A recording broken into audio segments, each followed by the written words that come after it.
You started as a scientist. You studied cybernetics, also the study of systems and nature.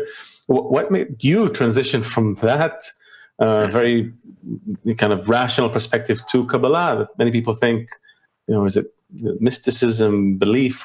What made you make the switch, or is this a switch really? I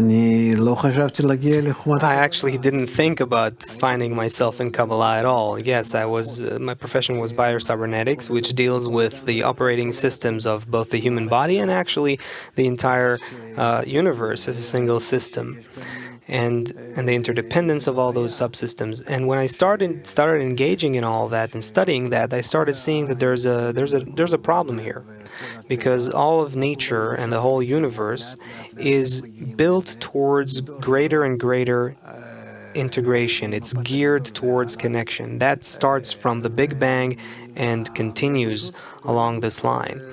And so in human society, there are different processes that seem to take place. And that conflict led me to research it further and further, and eventually it led me to see what is the true origin of that group of Jews and everything that we just talked about. And so I researched that, and I did my PhD on that as well, and I also wrote books that are very controversial and not accepted by Judaism, especially the religious part of it, but Jews in general. And I understand why, because it goes against their firmly established views. But this is what I'm engaged in, and I believe that if we try to look at things more broadly and go above all the different petty things that are happening today, even take like the feuds between the Democrats and the Republicans among American Jews and so on. And also, if you look at Israel, I don't think that American Jews today are concerned about Israel at all, or that they feel connected to Israel. A big portion of them.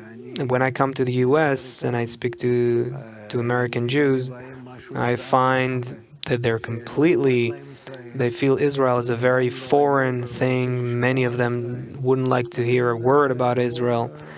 And so what's happening here is simple. Again, I say, the world inherently, internally, senses that Jews possess that key to human connection.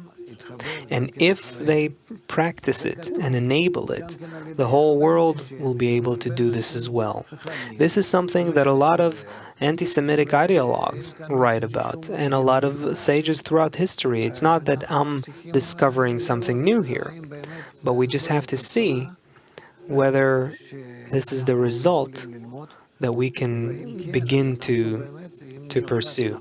And if we will actually pressure that group correctly, that group that we call the people of Israel, and we pressure them to make these correct actions of connection, then we begin to see that the whole structure of human society begins to fall into place, and generally conflicts will take on a different form in reality, in the reality of human society. And that will be the great achievement that I'm looking for. But